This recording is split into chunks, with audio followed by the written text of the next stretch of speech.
ladies and gentlemen. Your food is coming out, your delicious breakfast is on the way, but I wanted to continue with our program. And I want to introduce now our guest speaker, Abigail Burley. Abby is a former middle school teacher, math teacher, who's passionate about advocating for families impacted by disabilities. After giving birth prematurely to triplets, Abby and her husband Ryan found themselves the parents of 3 beautiful children, each with a specific and unique disability. She was moved to found a nonprofit, Love Your Story, to support families like theirs. Author of her first children's book, Around the Table, Abby is dedicated to ensuring that we create spaces of belonging for every person with a disability. As the mother of Max Miller and Maggie Gale, Abby will share with you the challenges and joys of raising the mighty 3 over the past 7 years. So please welcome Abby Burley.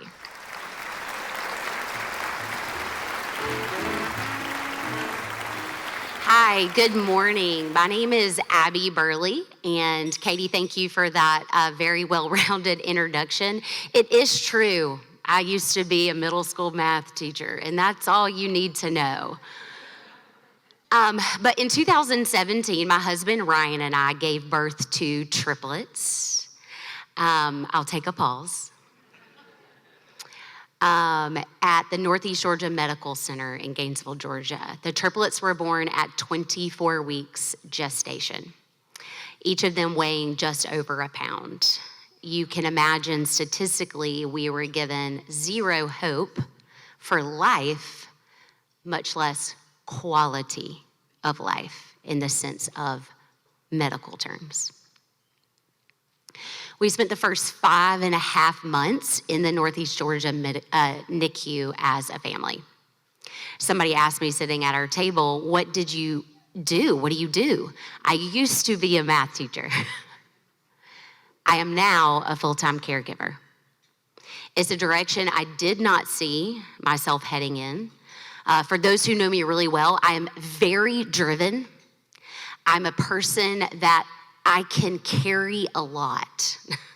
I know I'm a person with a high capacity. We each in this room have a different capacity. I saw myself being honestly, a principal, heading straight into central office, and one day being a superintendent of a county. If you would have asked me 7 years ago, that's what I wanted to do. I then found myself in one instant, not only my time as a first-time mom, all my dreams coming to an end when I had 3 kids on life support, but also all of my careers, my goals, and my aspirations, I thought in that moment were also put on hold. Yes, the triplets were born at 24 weeks. I cannot believe I am one of the lucky few that get to say this, that we brought all 3 babies home from the Northeast Georgia NICU. After 158 days, that's 5.5 months, 22.5 weeks. However, those of you who are in the medical world, you know very well that once you're done with the NICU, that doesn't mean you're taking home a healthy baby. You're taking home a baby that doesn't need around-the-clock medical care. You become their medical team. For the next 2 years, we actually lived in almost complete isolation due to the triplets' lungs.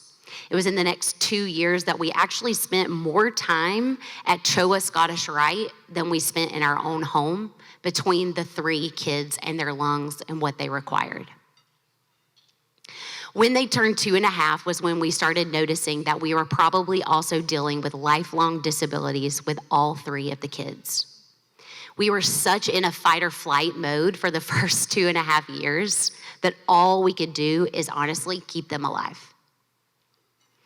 It's now that they're 7 that we know our daughter Maggie, we have one girl, Maggie, she loves kitty cats. She has blue glasses. She is the boss of the boys. And that is what she calls them, my boys. She was born with a brain malformation that doesn't really have a name, and that's okay. But we've undergone 2 major brain surgeries in Philadelphia, and we'll probably be undergoing a 3rd one when she turns 8. If you saw her, she would run into this room with her crooked teeth. And if you saw a picture, yes, they are crooked, and tell you all about her kitty cats that she does not have. They are imaginary.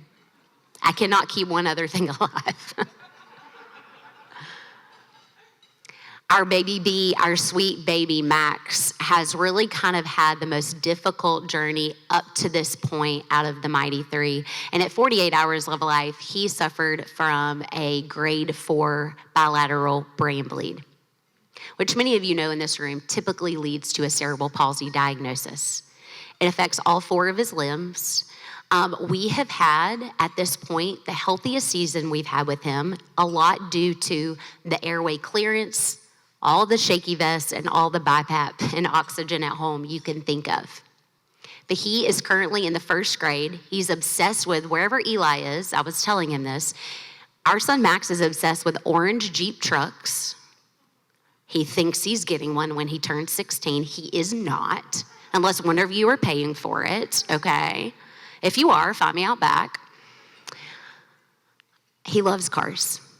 He loves to swim. And he loves his sister Maggie. And our 3rd son, Miller, he has autism. Autism was actually one of the newest diagnoses for me to encounter personally. I'd actually had a student in my class, in one of my middle school classes, that had cerebral palsy. So I was kind of familiar with some of the needs that cerebral palsy might have. Autism has blown the top off my mind. It has rocked me in a way as a parent where I have had to actually lay down what parenting looks like. I am actually not in control. You are actually not in control. Miller is absolutely obsessed with anything rocks, anything that he deems a treasure, which we're still unclear what that definition is. And we love talking about Toy Story. So if you are a Toy Story buff of either Toy Story 1, 2, 3, or 4, let me know. I can probably answer all your questions. But you might be asking, why did Kathleen and Mary ask me to stand up here today and to share a little bit about our personal story? And I think it's this. You in this room, whether you were invited or drug here, I hope none of you were drug here, have a story. You have a story. Our stories, when we share our story the way I just shared part of my story with you, it changes the way you and I are able to sit with the person to the left of us and to the right of us. Stories have the power to change lives. You've seen some pictures up here on the screen of the Green family. They're actually a personal friend of ours. Their daughter Ellie had cerebral palsy as well, was only 2 years older than our kids, and we actually crossed over together in a couple of therapy clinics in Chicago twice. Stories matter. I'm gonna get to talk to you a little bit later about what you're doing in this room and why you're here. And I want to go ahead and plug this in your mind. A lot of you in here might think you're here to hear a good story and to receive an ask. As we move through this day, I need you to understand no one is asking you to give a donation. What we are doing in this room as Lifehouse Atlanta is inviting you into an investment of stories. You're gonna see pictures of houses back there. We're not asking you to give a donation to build a house. We're inviting you to invest in the story that is going to be played out in that home. You're gonna hear a lot of heavy stories today. Some of you that I've met, you work in palliative care. You're carrying heavy stories.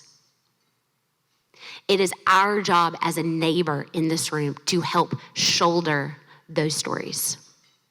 Because I truly believe as we encounter families through Lifehouse Atlanta and like a family of my own, loving their kids is easy, but loving their story, man, that's a process. And that's a process that you are going to be invited into today. So thank you for a little bit of your time and hearing my personal story.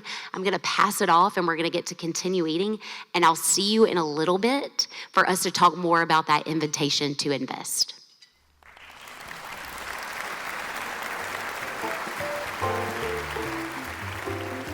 Thank you so much, Abby. Thank you for sharing your family story, the Mighty Three, the Amazing Three. I love their personalities, the Toy Story, the kitties, the cars. Thank you for sharing all that and for being such an advocate in this community. Now it's my pleasure to introduce Lanice Shortle. For 2 decades, Lanice has compassionately served in pediatric hospice and palliative care.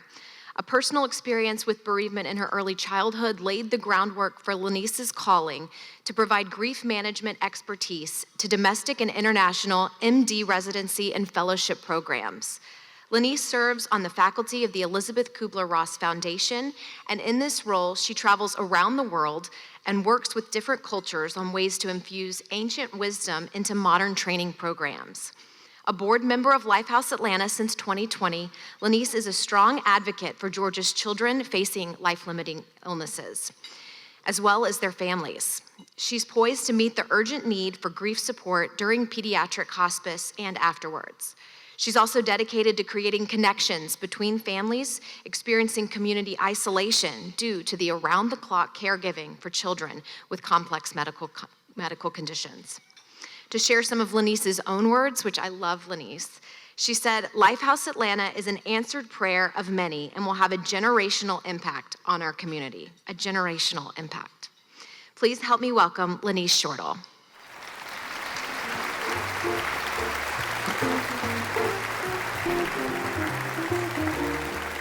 Hi, everyone. Thank you so much for showing up today, for showing up for Lifehouse Atlanta, showing up for the families that you see here, but most importantly, to show up for the people that you don't see, for the families that can't come out, for the families that are isolated in their homes. Thank you for that.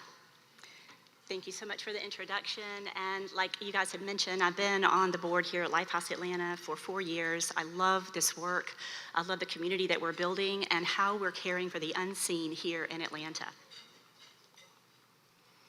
As she has mentioned, I've served in pediatric hospice and palliative care for 20 years here in Atlanta. I love the families that we're connected with, and I see firsthand in the trenches how grief truly does impact families. And as we talk a little bit more, sometimes the topic of grief can scare people. I don't want you to think that way. This isn't going to be a tearjerker and talking about things that are going to be negative. This is how we can flip the script of what grief looks like as it rolls out in our communities.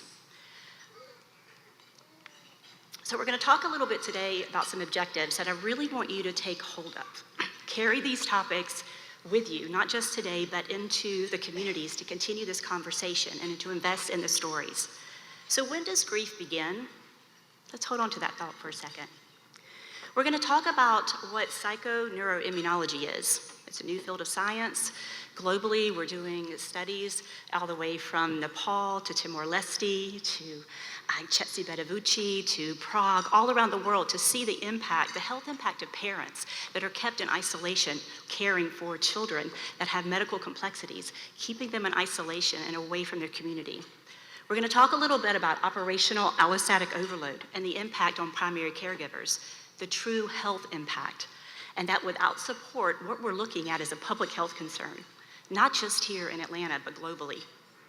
We're going to talk about some avenues to enhance allostasis, that's well-being within families, so that we can actually not just care for families with superficial, like pats on the back and you're so strong, but actual evidence-based protocols that we can enhance the communities and the well-being of the families that we take care of.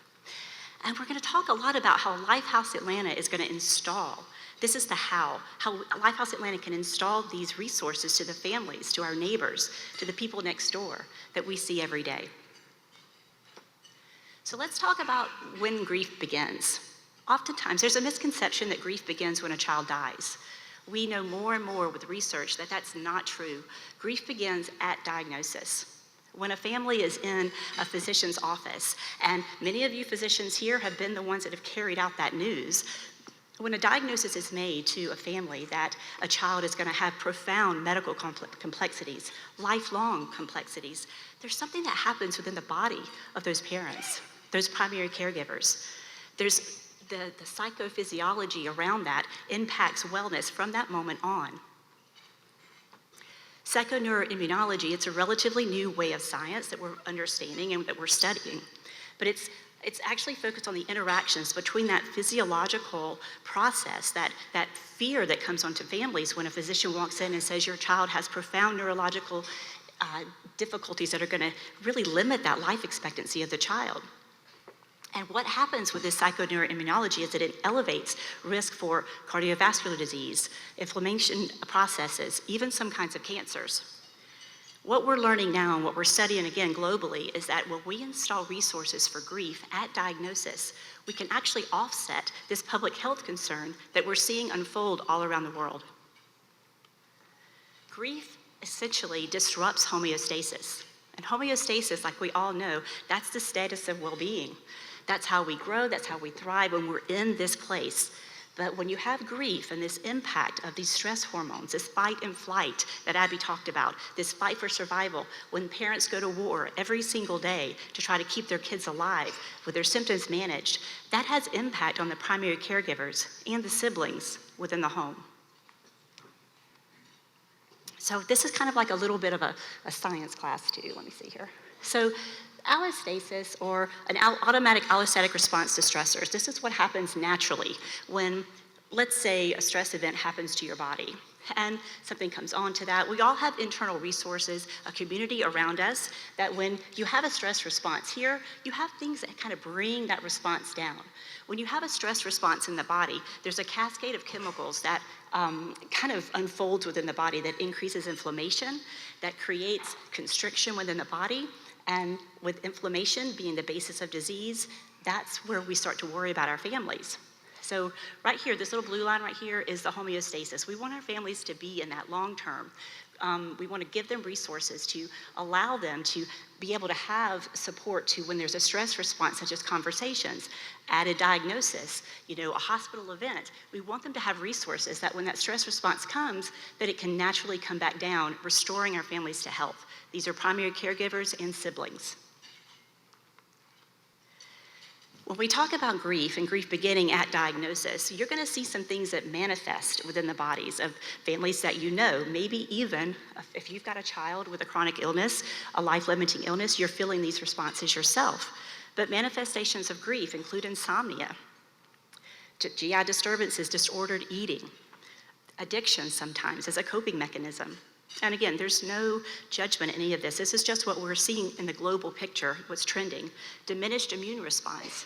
How many moms and dads of chronically ill kids do you know that have immune disorders, that have sicknesses that you can't quite put your finger on?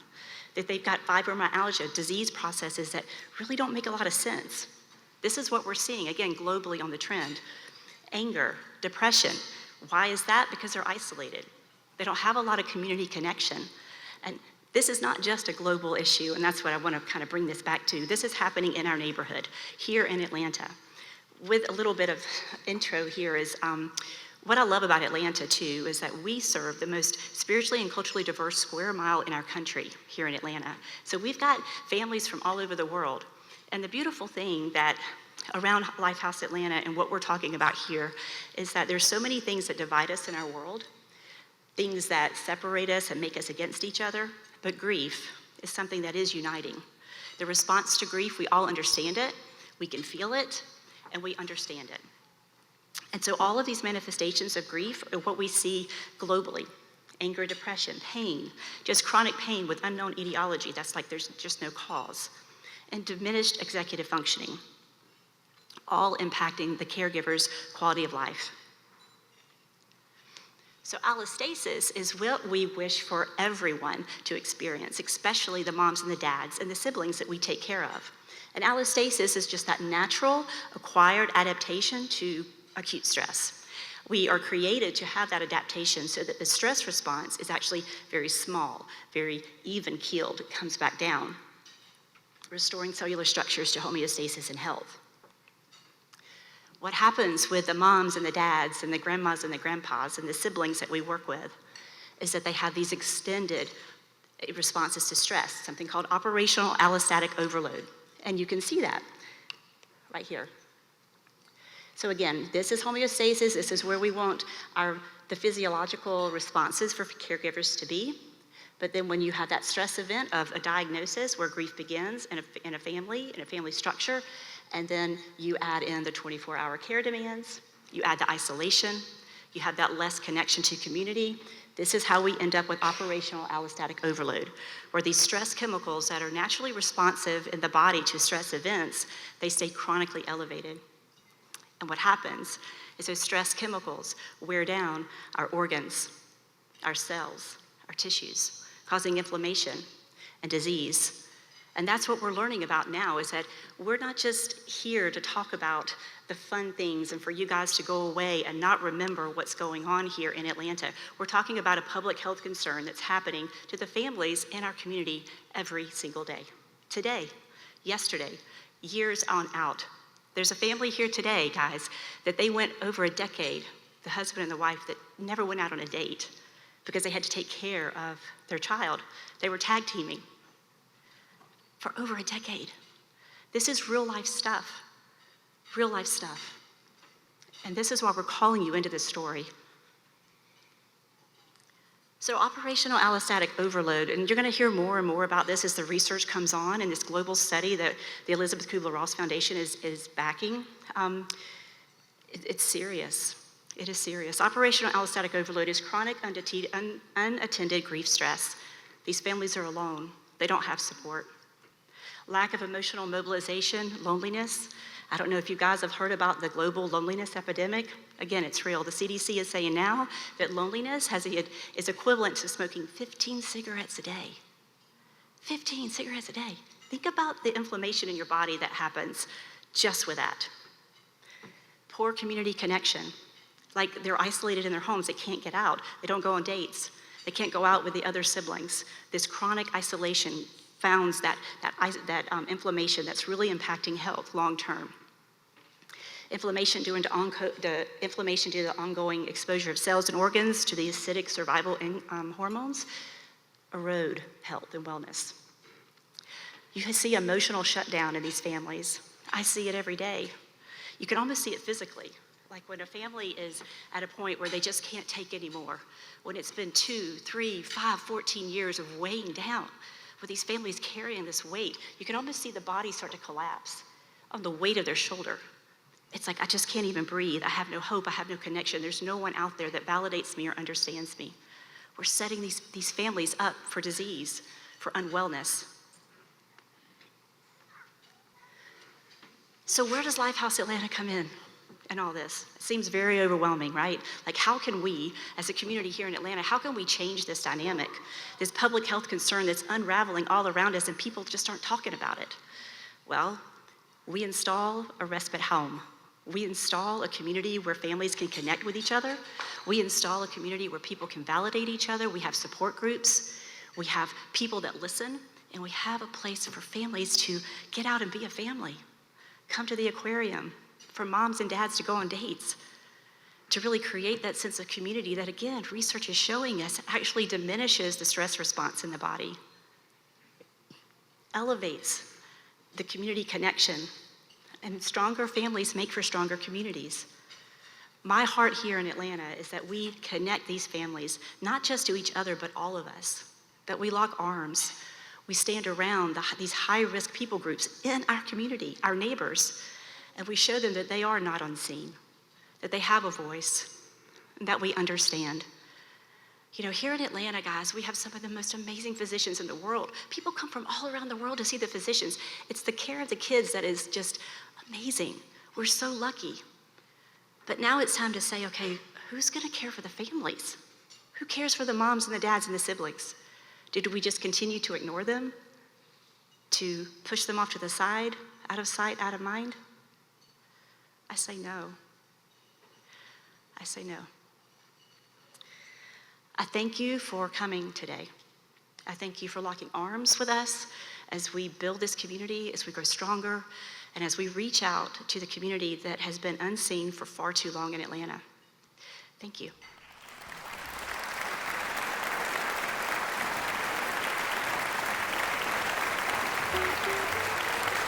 Thank you so much, Lanice, for showing us what Lifehouse could look like here and for all the work and dedication you've already given to support so many of these precious families in our community. There is a video we'd like to show you, a composite video of 4 pediatric respite homes that are currently up and running in California, Arizona, Indiana, and Minnesota. It will show you how these homes successfully serve families in their areas and give you a real visual representation of what we want to bring here to Georgia.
California, Arizona, Indiana, and Minnesota. I think it's time the Southeast gets a home like Lifehouse.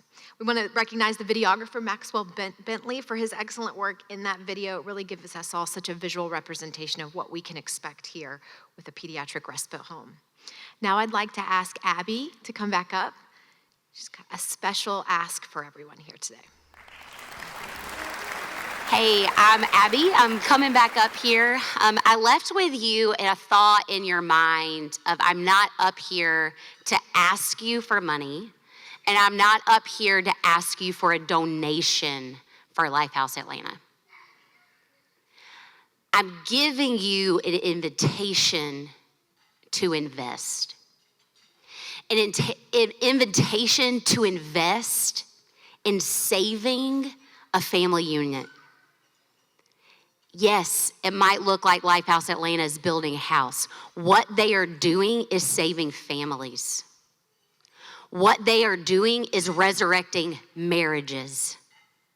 What they are doing is providing siblings a time to be carefree.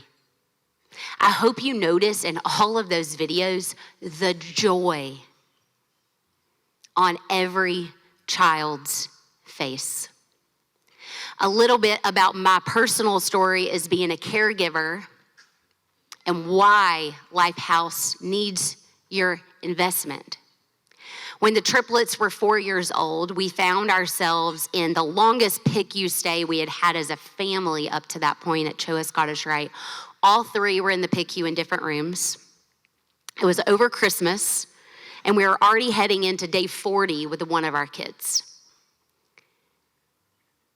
It was in this moment that I experienced a breakdown that I could not recover from. It was in that moment during that PICU stay that it was my parents and my husband realized that I, as a caregiver, needed help. Help beyond a meal, help beyond a GoFundMe. We're going to come back to that in a minute.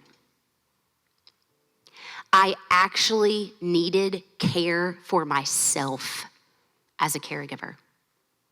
Because I have an amazing family and a family that saw my life as just as valuable on life support in that moment as my kids on life support, checked me in somewhere. I went inpatient somewhere for 5 days. This is real life. This is real grief.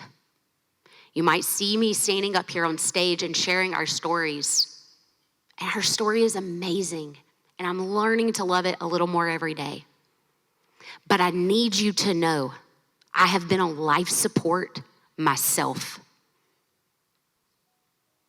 It was in those 5 days that I realized that I no longer, it was like this light bulb moment came on, that I no longer could see the people around me as necessarily a GoFundMe and a meal train society. Let's take a moment and pause for that. I love GoFundMe and Meal Train, but how have we become a society where we are okay with the status quo being a $25 DoorDash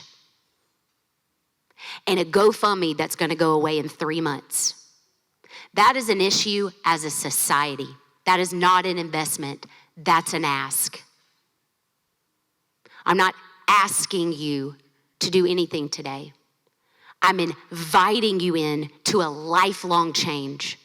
That you as a neighbor living in these neighborhoods where families are in the houses beside you, you say, it is my job as a neighbor to choose to invest, to go beyond the meal train, to go beyond the GoFundMe, and to save a family unit.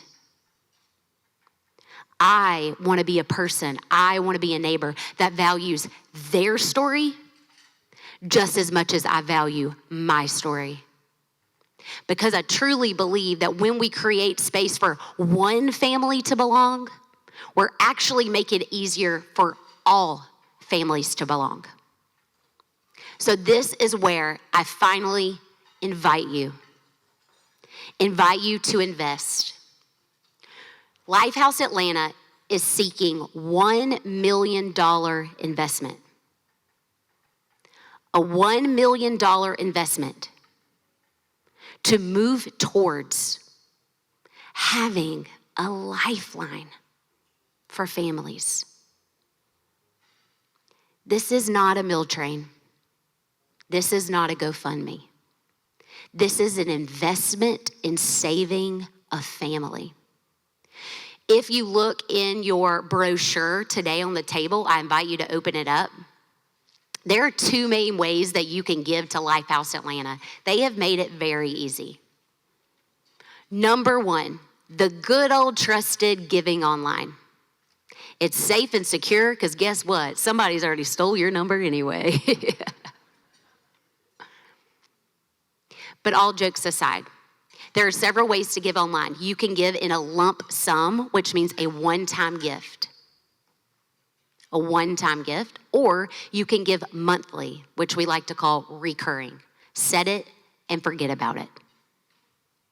And remember, my invitation to you is to not see this $1,000 coming out a month as a donation, but as a choice and an invitation that you proudly pick up and attended, that is an investment into saving lives. The second way to give is by writing a check. You can write a check monthly and send it in. I'm sure Kathleen would love to receive monthly checks. Or you can do in quarterly or one-time donations. If you're looking around this room, a $1 million ask is actually very attainable. I know that Kathleen has options for you to either give through foundations or stock options if you email the link below. So, my question to you is, will you pick up the invitation to invest in Lifehouse Atlanta, not in a year, not in 2 years, this year, through your finances so that families like mine and families like yours and your neighbors can experience a life change that will last a lifetime? And I don't know about you. That's how I want to invest my finances. I want to change a life. Thank you so much for your time today. I really am excited to see what Lifehouse Atlanta does by the end of the year. Thank you. Thank you so much, Abby. And I think I said at the beginning that once I learned about Lifehouse, my eyes were forever open, and I hope we've opened some eyes this morning as well. And before we conclude, I want to make sure that you do stop by and explore our vision for Lifehouse Atlanta. We have Gazala Coulter from Noble Arc Design Architectural Firm, showcasing conceptual designs and digital walkthroughs of Lifehouse Atlanta. They're beautiful. Additionally, Graham Massel from Massel Commercial Real Estate is presenting potential properties for the project, so make sure you check that out before you leave. And each one of you should have a sticker for complimentary parking. If you got here early, we were still working on those stickers, so you'll just grab it on the way out at the registration table, but don't forget your parking sticker. And again, we just appreciate you all taking the time out of your busy morning to be here bright and early, to eat breakfast with us, and to have your eyes opened, and to hear these stories, to learn more about Lifehouse. And just thank you for being here, for your generous support for our sponsors, and just have a wonderful rest of your day. So thank you so much.